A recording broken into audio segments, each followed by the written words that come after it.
Hello everyone, Dr. Christine Smith back for a interesting live today.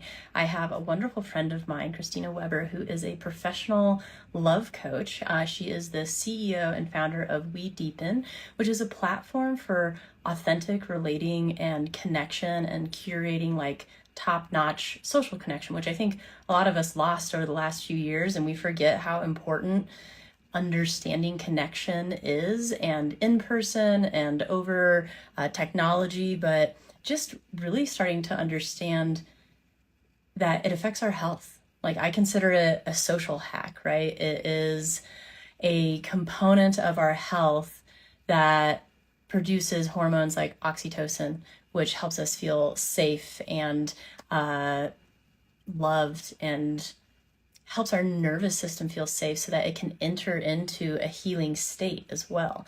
We wanted to talk about this because there are deeper concepts for understanding human design and gene keys, love languages. These are ways that we can learn to connect with everyone around us. So hello, Christina. Thank you so much for joining me today. It's good to see you. Hello. Thank you for popping my cherry with Instagram Live. Yeah, absolutely. I we've had some really interesting conversations, and we met through some mutual acquaintances that are all about health and biohacking and learning how to control your body through controlling your mind and your environment. And I was just kind of telling people a little bit about you, but I know you have such a interesting background as basically an intuitive matchmaker and experienced designer, but not everybody always knows what that means. So can you share a little bit with everybody about how you fell in love with this field of helping people learn about love through friendship and community so that they can have quality relationships and connections? Mm. Thank you for the question and thank you for having me. Um, Over a decade ago, probably about 12, 15 years ago, I was living in New York City and I started studying Kabbalah. I had went to an intro to Kabbalah in 2 years prior to this moment, and I had left with two books, Kabbalah on Love and Kabbalah on Fear. And I went home and I just put those books on my nightstand. I didn't pick them up for 2 years. And then I was out with a good guy friend who I'd begun dating. And him and I were having a debate on love. He said that there are two types of people in the world. They're givers and they're takers. And I remember feeling that love was deeper and different. And I knew that at the end of that meal, he was going to pay the bill. And so I would essentially feel like the taker in that experience.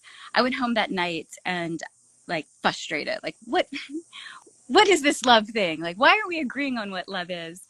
And there on my nightstand still, 2 years later, was this book, Kabbalah and Love.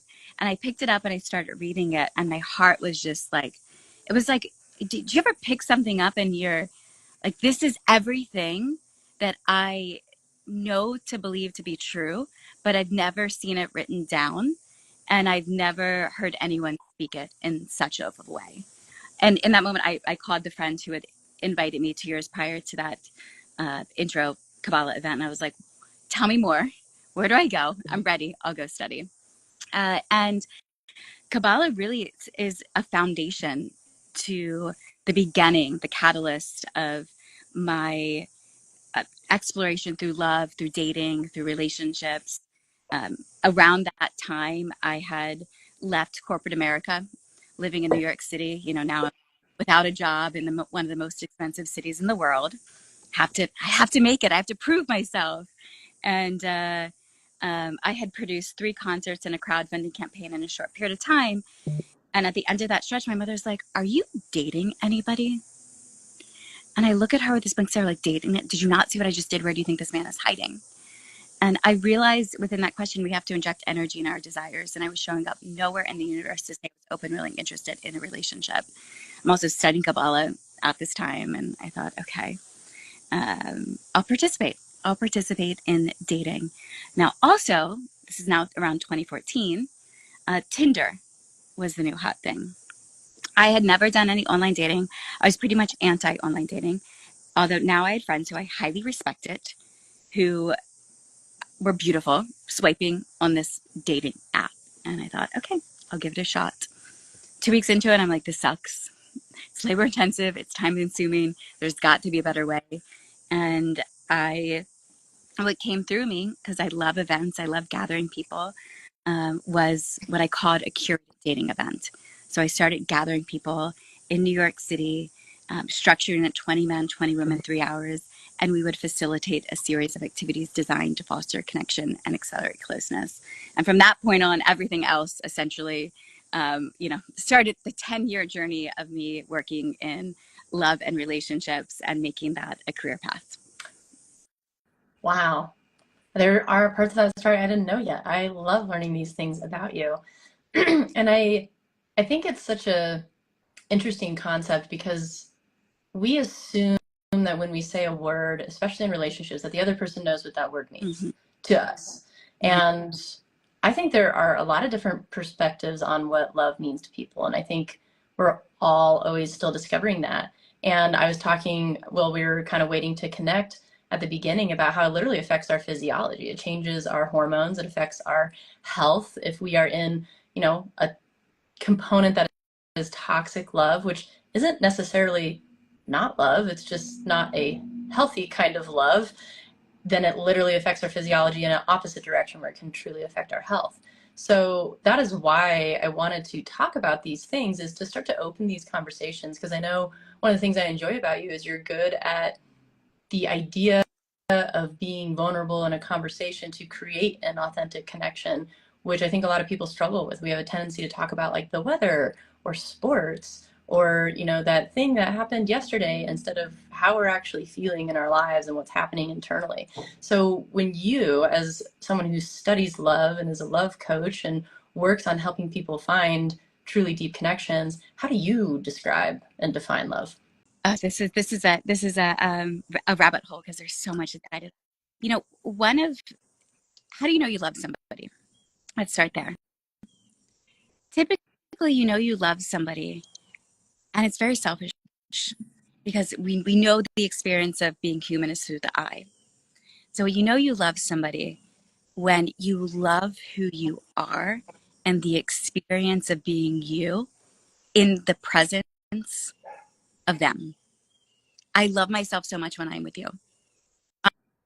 I am I'm like the best version of myself when I'm around you. I'm growing when I'm around you. I feel seen when I'm around you. I feel cared for when I'm around you. And in that safety, let's call it safety, one of my colleagues, Ken Page from Deeper Dating, invites in the question when you're dating, ask yourself, does my soul feel safe with this person? If your soul feels safe with this person, they are a good person for you. You get to experience the love through you. I see that our life story is our love story. We are on a journey to deeper and deeper love, to fall more and more in love with ourselves. Another one of my coaches and mentors, love mentors, Annie Lala, she says, if I was to give you a secret, like a wish, you could have one wish. You don't have to tell anyone what this wish is. Would you wish for your partner to fall more in love with you? Or would you wish for them to fall more in love with themselves? If you would wish for that partner to fall more in love, just a noticing. It's just a noticing. So this isn't, to say of to shame yourself if you actually really want your partner to fall more in love with you rather than fall more in love with themselves. But it's telling. It's a telling experience that, maybe there's more opportunity for me to grow. Well, and I think of, some people might be having the thought when we say to fall more in love with yourself, like, oh, that's narcissistic. But what she's talking about is healthy self love, because narcissism is actually a ton of insecurity and a lack of self love. And so when we have this healthy self love, we become the wholest version of ourselves and we can show up in the best way for the people that we're interacting with. So I actually do agree with Yeah. you. Yeah. And if you think of your life story is your story, and that it's a journey. So it's a process of, to me, this is to me to try it on, a process of removing layers of the ego.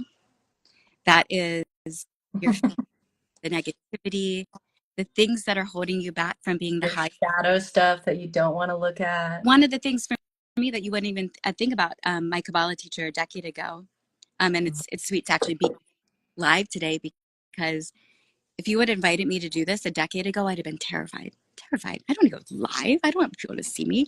And I was sharing with my Kabbalah teacher, because I had a point where I would actually get in front of a group of people. This happened once to me, but it was, New York City. I'm co-hosting a St. Patty's Day poker tournament for a bunch of Wall Street people. And my mentor at the time was like, I'm too nervous to speak. You got to speak. I got up in front of that audience and I had like a panic attack. I blacked out. And it was a fear. I was so terrified. And my Kabbalah teacher looked at me and he goes, wow, your ego is so big. And I was like, what? What do you mean my ego is so big? No, no, no. I'm shy. I'm shy. I don't need the stage. Like I'm not like, I don't need the fame. I don't need the stardom. He goes, no, you're so concerned about being so perfect and that you have to say exactly the right thing that you're going to hoard information from others that could actually help them. And it was like, oh my goodness, you're right. It was my ego. So we often think ego is, it's the thing, again, it's what's holding you back from being the light that you truly are, the most purest representation of yourself, coupled with ever increasing acts of sharing, because you give to who you love. And to live a shared life actually requires sacrifice. You actually have to give, and sometimes giving, like true giving, typically feels uncomfortable. And a lot of people who are, recovering people pleasers or moving through that will hear this and be like, what? You want me to give more? And no, no, that's missing the point. There's a very interesting thing that, like, I have been in the past of dealing with the concept of people pleaser, and then I did some work through like concepts like Animus Valley Institute, and they do like deep personal work, and there's shadow work in there where you realize that in people pleasing, because your goal is to please them, it's actually manipulative because it's for you and it's Yeah. not for them, and that's shadow work. Uh, And so it's like if you find yourself in these situations where you're resentful because you're always overgiving, that is a shadow thing to check out. yeah. Yes, exactly. So, journey, removing layers of the ego, coupled with ever increasing acts of sharing. How do you do that? You put yourselves in environments where you can be around people who are studying love, like, and growing and evolving. And that's the journey of life. That's when when you stop growing, you feel and something's wrong. Like there's something in your soul that goes stale or stagnant. So, and that's the soulmate journey. That's the journey to, you know, discover. You create a soulmate relationship, and you create that soulmate relationship with yourself and with those around you. And I like that you said those around you, right? Because I think people think of the concept of love as like very black and white, and it's always between like this person and this person, and they have to be this way and this way, where it's like, I like that you teach about the concept of love in general, of like love of your fellow person. And I know there's an article that you wrote, and that's kind of your closing statement, is like, I wish to live in a world where we all just kind of like love and support each other. And I think there's amazing tools for these things, which I know you've studied a lot. And some people may have heard of like human design or the Enneagram or gene keys or erotic blueprints, love languages. A lot of people know about attachment theory. Would you expand on those in kind of whatever way you enjoy talking about them, and how you help people utilize them to learn about themselves and their partner so that they can have a more authentic connection? Yeah, I love typologies because it gives you contextual content to feel into and discover yourself more. Yes, that's me. No, that's me. But this, world of one size fits all advice is, sometimes you'll hear something and maybe your friends will go and do like an EFT session, and they're like, EFT is like, it'll change your life. It's absolutely amazing. Then you go do EFT and you're like, it doesn't really speak to me. Or maybe somebody is a big meditator and you're like, I should really be meditating all day. Well, utilizing typologies, you can actually discover what's best for you because you get to try out uh, you get to try it out, try out the information. So yes, human design. We in the Love Club last night. Our master class was an intro to human design, and we had a group of people, and we all changed I renamed ourselves in the Zoom of what our human design was and what our inner authority is, so we can start practicing with each other of seeing like there's a projector, there's a manifesting generator. We didn't have any reflectors, although I do know reflectors. Reflectors are only 1% of the population. Um, so the human design, gene keys, erotic blueprints, you named a lot of them. And they are a fun way to get to know yourself and get to know the people you're relating to. And if we think of like entertainment or amusement, we want to experience novelty this lifetime. That gives you also um, a it's like an adventure. It's like you can go on an adventure through these forms of typologies. And for me, I discovered the human design system about a decade ago. I'm a projector 6'2". 6'2" means I'm a role model hermit, uh, as well as I'm an Aries, sun sign Aries. So I get to see my way of being now at being 43 years old. I get to, see, oh, this is why I'm like me. This is why I can, work for around the clock and appear to be like a generator sometimes, but it's, because this willpower portion of my chart is defined. And because I'm an Aries, we're the first zodiac sign. So we're always first because we're first. So we like to be, we're the leaders and we like to be the best at things. So it makes sense. I'm like, I'm going to be the best projector in the whole wide world. And also, it's like the once you know more about your design and more about your prints, say your love language or your erotic blueprints. Erotic blueprints are like the love languages, but for eroticism. Once you know them, you can also break down the boxes. You know, when I first took the erotic blueprints, which is similar to the love languages, there's 5 of them. So there's the, sexual, sensual, energetic, kinky, and shapeshifter. And I first took them and it said that I was sensual. And I was like, I want to be the other ones too. And then you learn that it's a gateway. It's like all this information is a gateway to further discover more assets of you. It's like boundaries. When you know It's what the like boundaries a are, permission to meet those sides. yes, permission to meet those sides. Yes. Uh, so there's a novelty to them. They say in relationship or in life, if you need a bit of stability, so consistency plus novelty is like the creation for of thriving existence. Let's call it a thriving existence. But where do we go to get those? We've been given TV sets in our houses for decades. And your TV set is going to show you stories of other people who are experiencing really fun things, and you can watch them. Not Or, necessarily healthy things either. no, not necessarily, but there's a whole world out there of people playing those shows that you're seeing and watching about. You can actually go and be a part of them. You can be a part of the movie.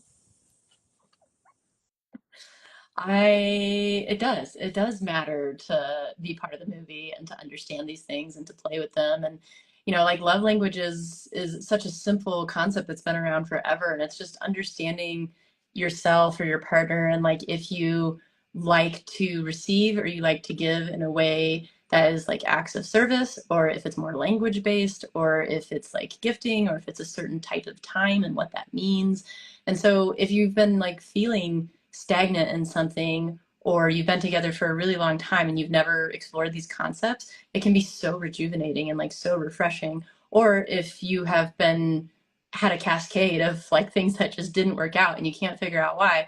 Same thing. It's like this is going to allow you to get to know yourself so that you can have those boundaries that allow you to make it a healthy relationship because you actually have an opinion on what you want and what's important to you, rather than sitting in a place where you don't have enough self value, maybe because of previous experiences that may have stripped you of that, that you haven't taken time to think about what you want because you have enough value that you should be able to have what you want and ask for it in a healthy way. And so, like with these things, this is why it's important for us to have these conversations. Like, I know it might seem funny that we're having a conversation about love on a channel that usually talks about like health and physiology, but you guys know me, I'm a holistic provider, so I consider this a part of health. And I always, like, I will ask people about, like, how is your support? How is your relationship when they're dealing with injuries or illness? And if they're in a place where they don't have a supportive relationship during a time where they're going through a health hardship, I know that they're going to have a hard time getting better. And so I'll hook them up with a proper provider to support that emotional side at the same time that we do physiological care.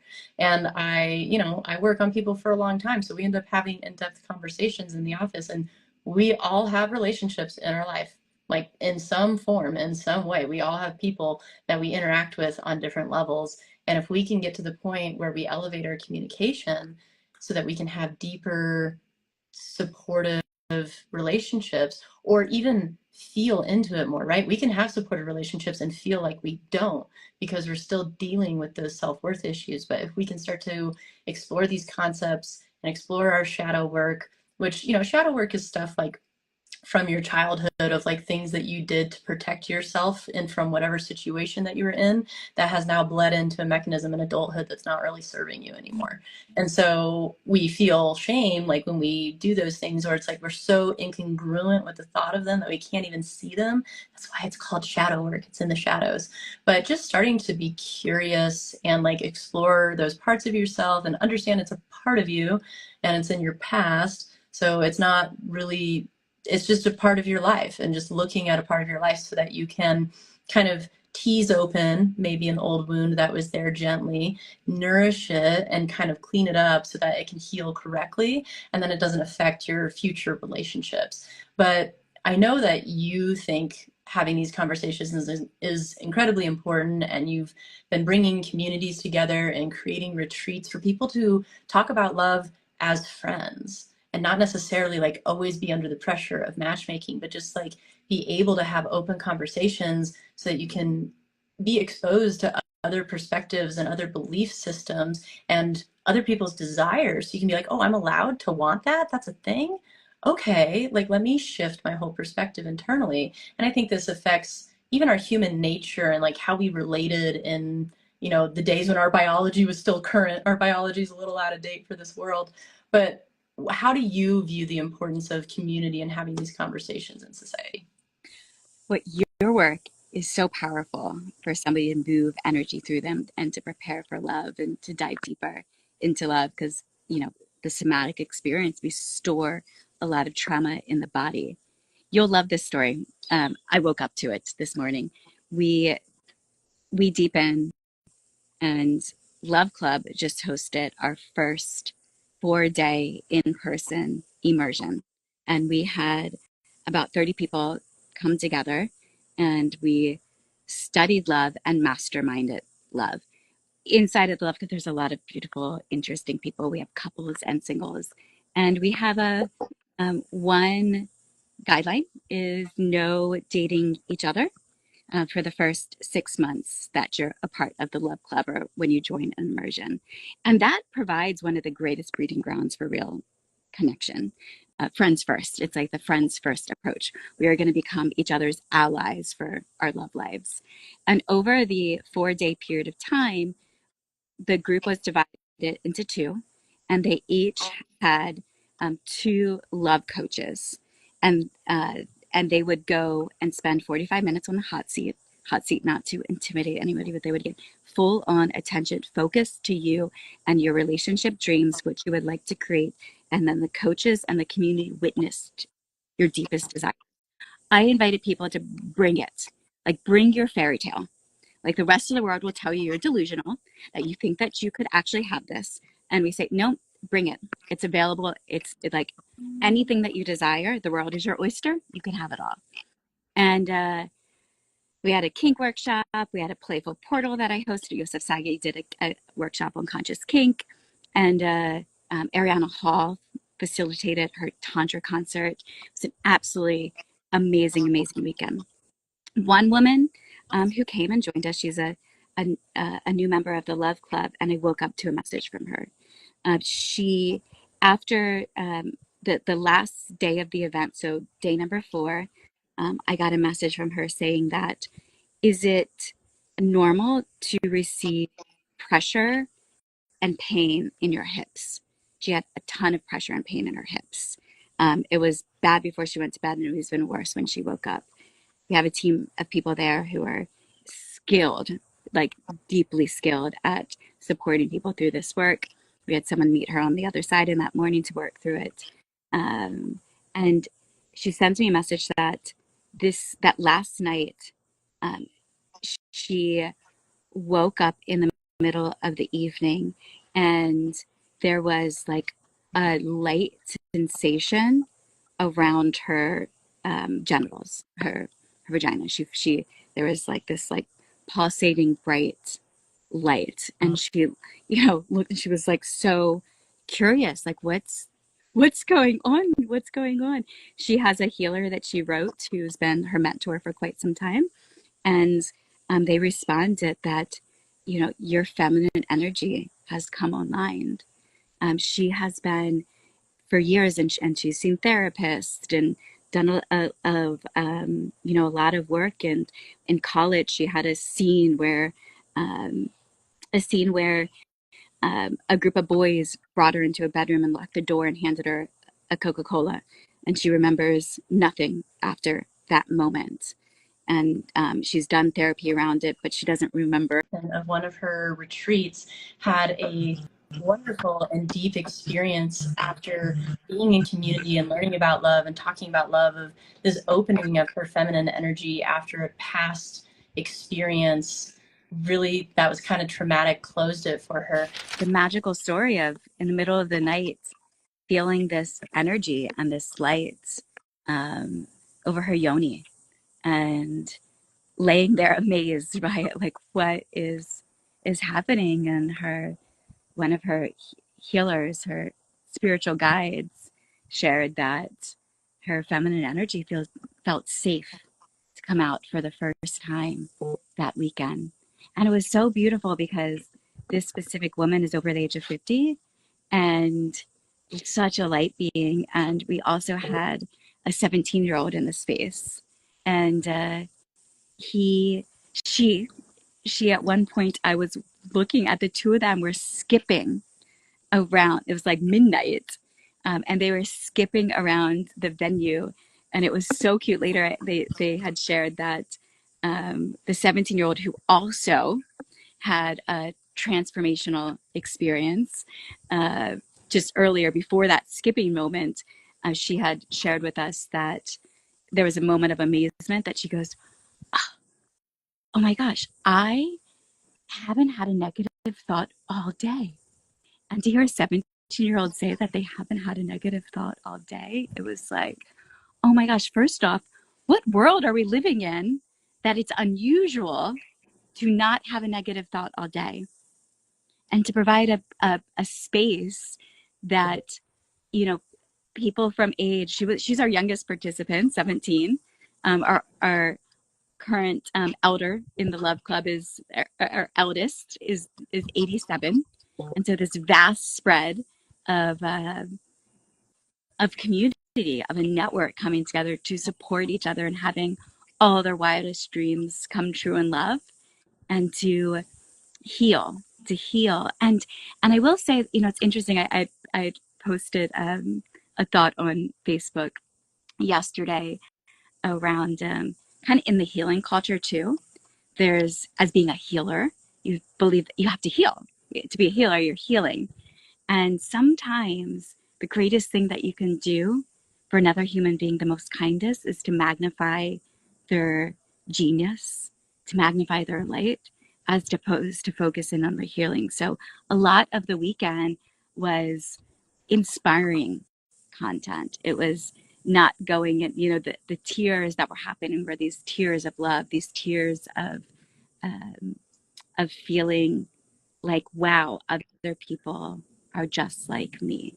Like I haven't been around. And there was couples in this space, couples who were coming together for the first time, who are in a new relationship and aiming to set the foundation for growth within that, to do it right from the start. Oftentimes, if you're um, in a new relationship and you're in your 30s or your 40s, there's like this feeling inside, I want to get it right this time. Like, I want to get it right this time.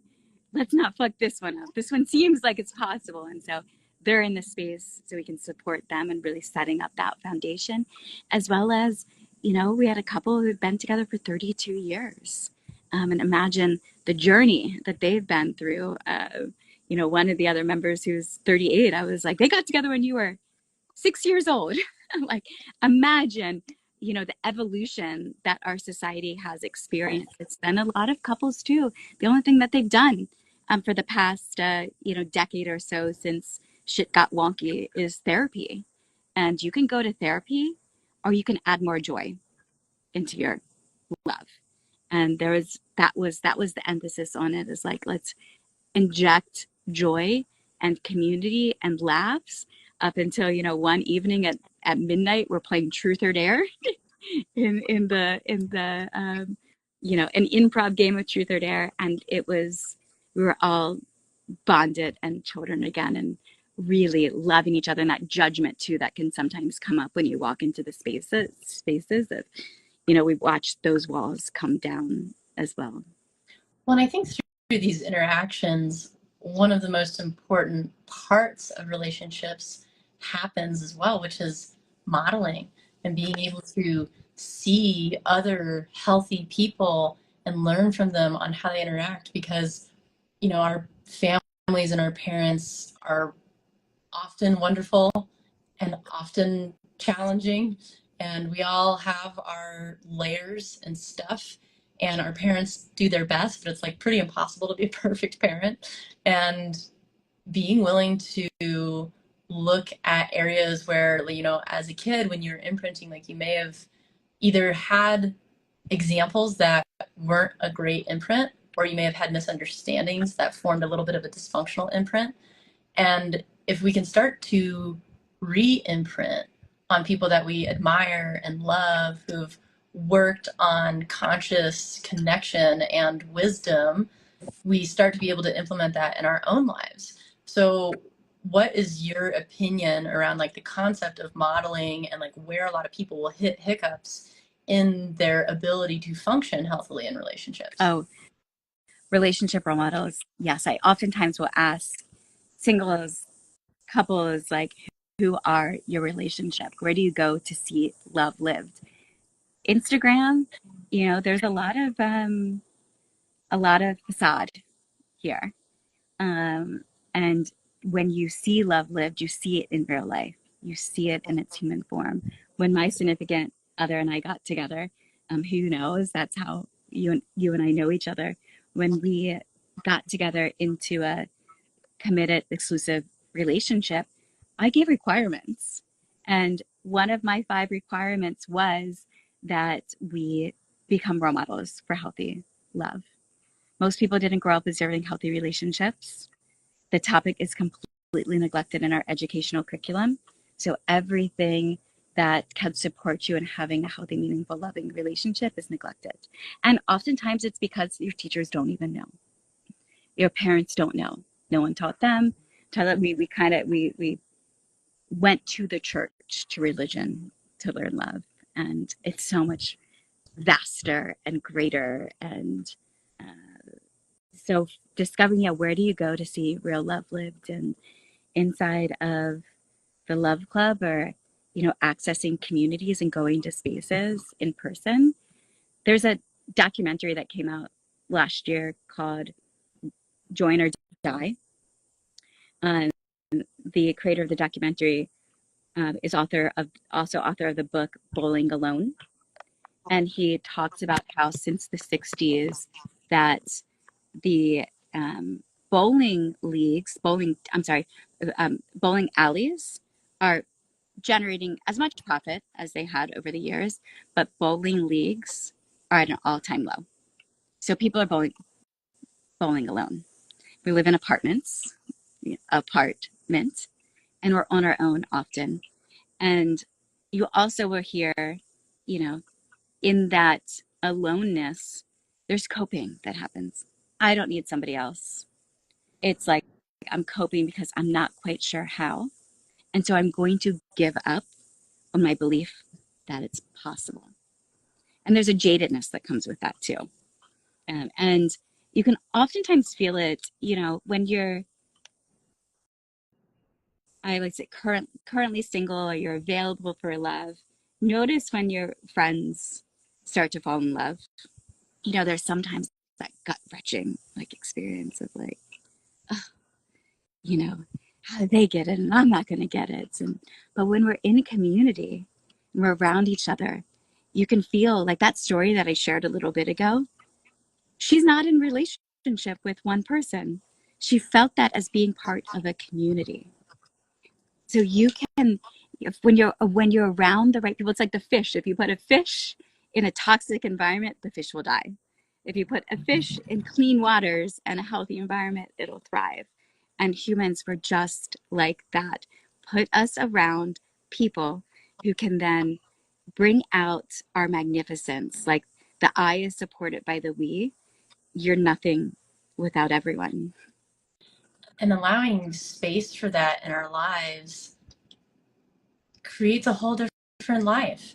And I think, especially in the States, like it's kind of revered to live alone, right? Like it's a symbol of like, I've done the thing, I've done what I'm supposed to do. And then you realize like, why am I so lonely? And it's because we're tribal creatures. Like we are, our biology has not changed at the rate of our society and like what's expected of us. And like, fun fact, do you know that depression for women skyrocketed when the washing machine came out? Because they were no longer doing laundry together and they were all isolated. Yeah. So it's like, I know, right? We formed these nuclear family units, but it's like, I mean, I live in a place where a lot of people live here, and because I like don't have a dog, nobody ever really talks. Like they just walk past each other in the mailbox, and it's like I'm surrounded by people, but I'm alone at the same time. And that's a very weird feeling. And so when we talk about communities, right, we're talking about people that you connect with, not people that you force yourself to go be around because they hang out, at the bar or whatever. If that's your thing and you connect there, sure. But connecting is about like having deep conversations. And there's more and more things coming up for like authentic relating, or there's like tea ceremonies that are happening more now, and it's a way to slow down, be internal, and like have a real conversation with someone, which is part of why I like doing these lives, is it enables people to be a part of this conversation. So if anyone, before we kind of start to wind down, if you have questions, like now's the time, like ask us questions if you like.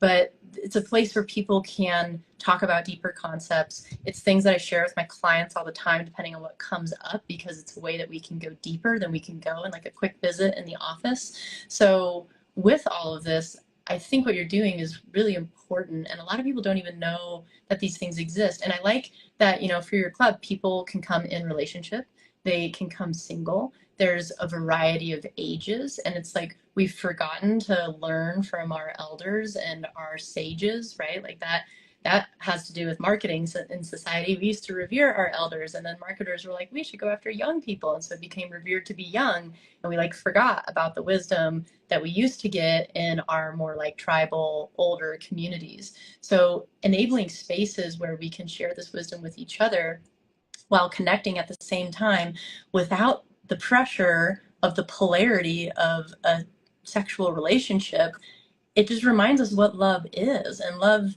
isn't necessarily like a polarized sexual relationship. Love is connection. Love is understanding and being seen, just like you said at the beginning, and letting your soul feel safe. And when our soul feels safe, our chemistry changes. Like if you're dealing with illness or injury or woundedness of some kind and you need to heal, having loving energy from other people in your presence can literally like charge your own field to do that and help your chemical signals to get in the right state for that.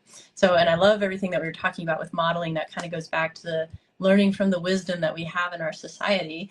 And I guess one last question, if you're up for it, because I know you love asking this question, is how is your love life? And what has been something really valuable that you've learned lately that you'd like people to know? Thank you for that question.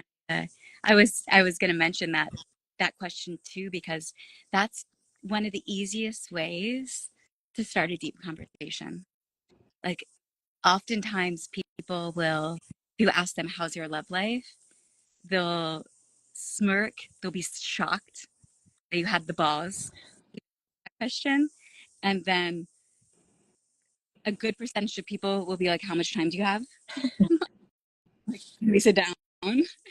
Where do we begin? Uh, my love life is a dream come true.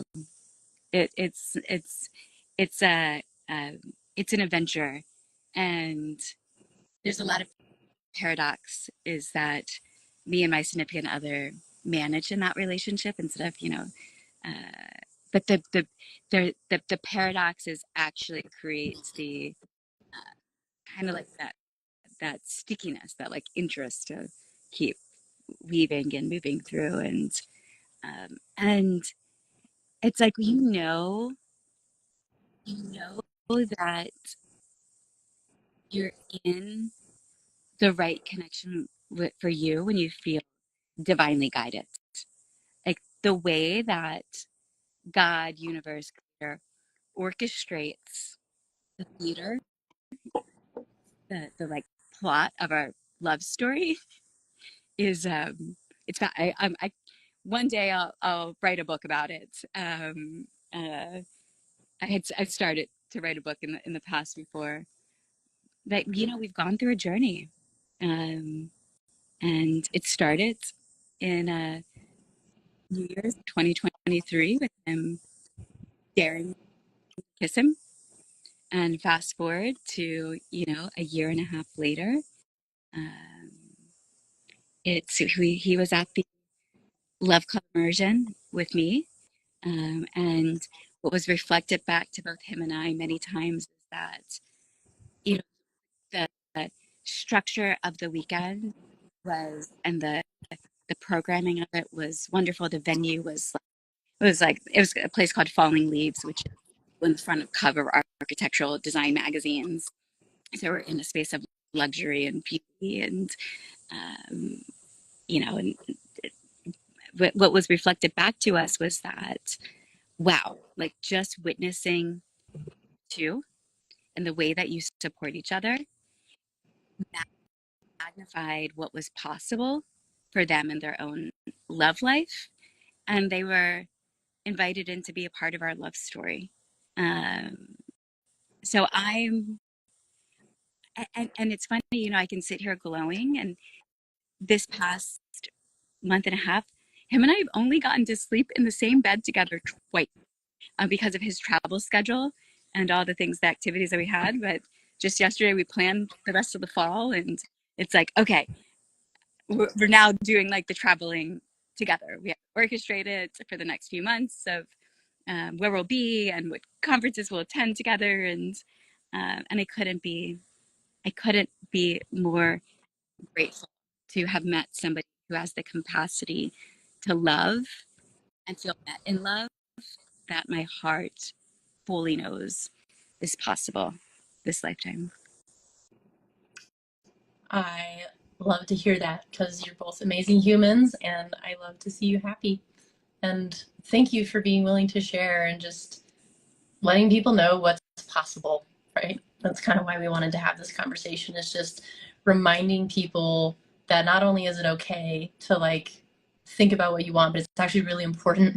And then it's even more important to communicate it and learn how to do that And kindly. one thing I will say is, I'm 43.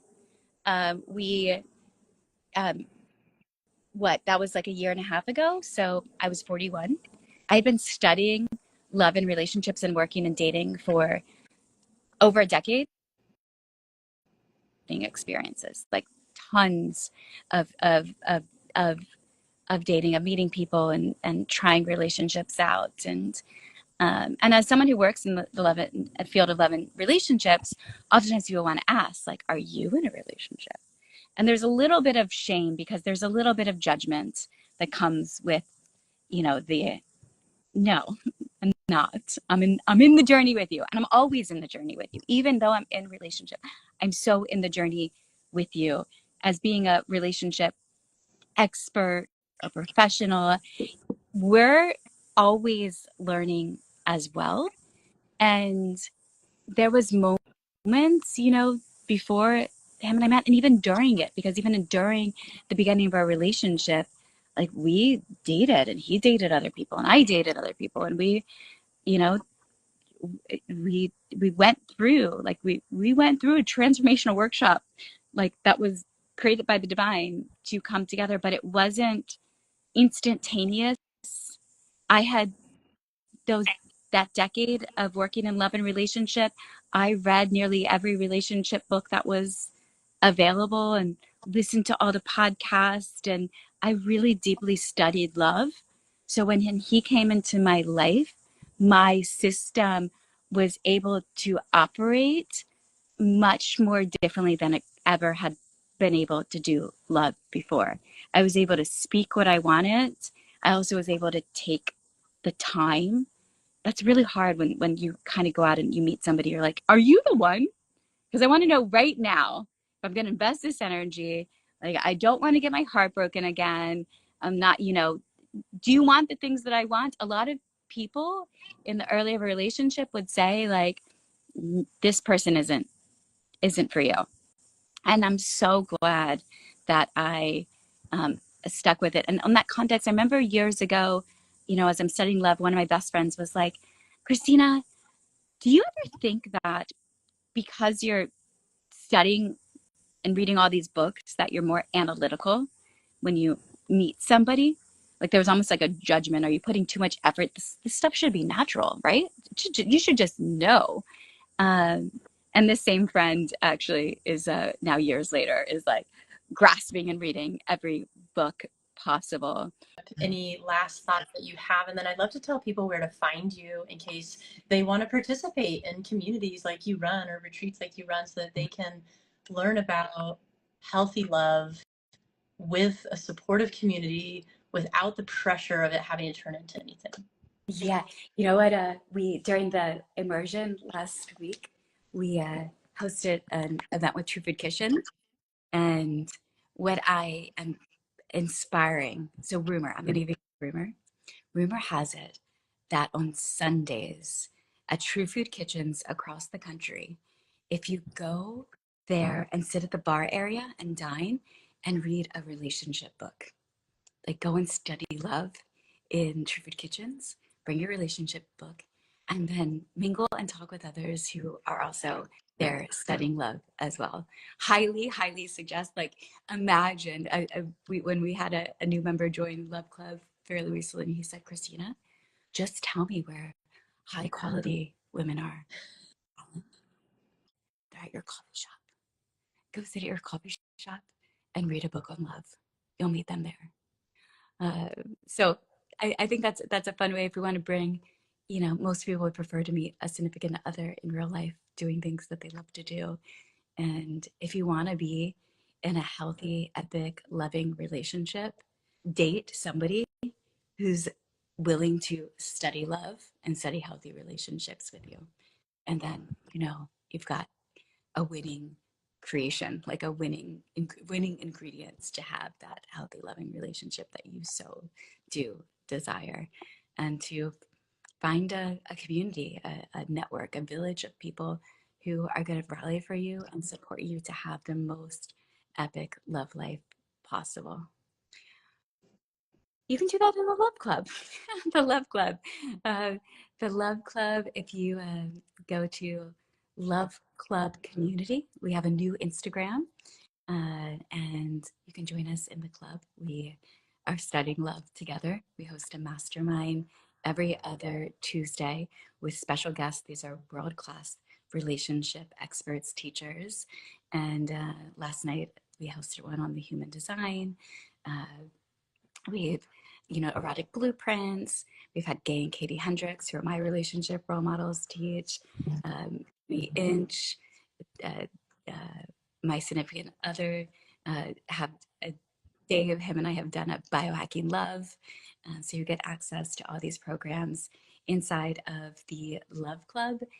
We do collaborative matchmaking, couples workshops, bonding sessions, and then we have a group discussion portal where people are inviting in like questions that they have about their love life and places that they should go. And we're sort of tour guides for your love life.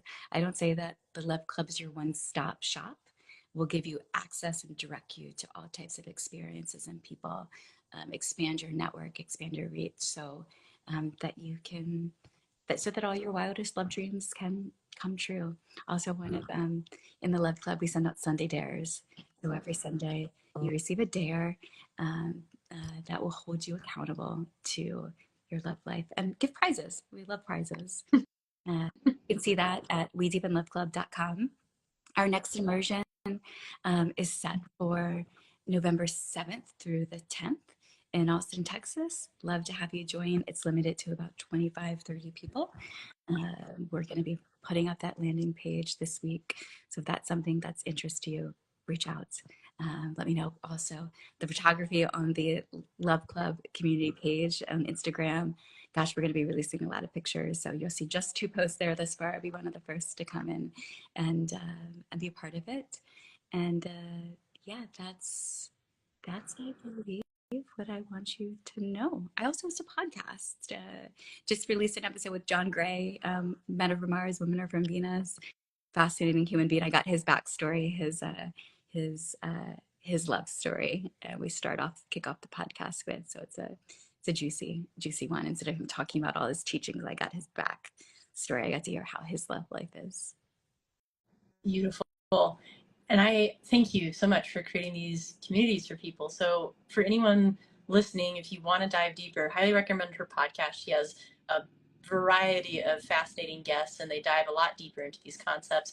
But I just wanted to provide this as a platform for jumping off, right? Whether you're single, you're in a relationship, you're working on things, you're trying to meet yourself more, all of these are tools for that. And this would be a very safe community. And you guys know that I am particular about who I bring on my channel to speak. So this would be one of the people that I really, really trust for that. So feel free to reach out to Christina and the Love Club community if you guys are interested or you want to participate in retreats or you just need some extra community around you. And Christina, thank you so much for taking the time to do this today and to just share your wisdom and help people feel more comfortable having these conversations. Thank you so much. It's such a gem to have you in my life and witness your journey and your love story. Maybe we can come back and talk about your love life in a future IG live. I'm sure that your fans and would love to know that too.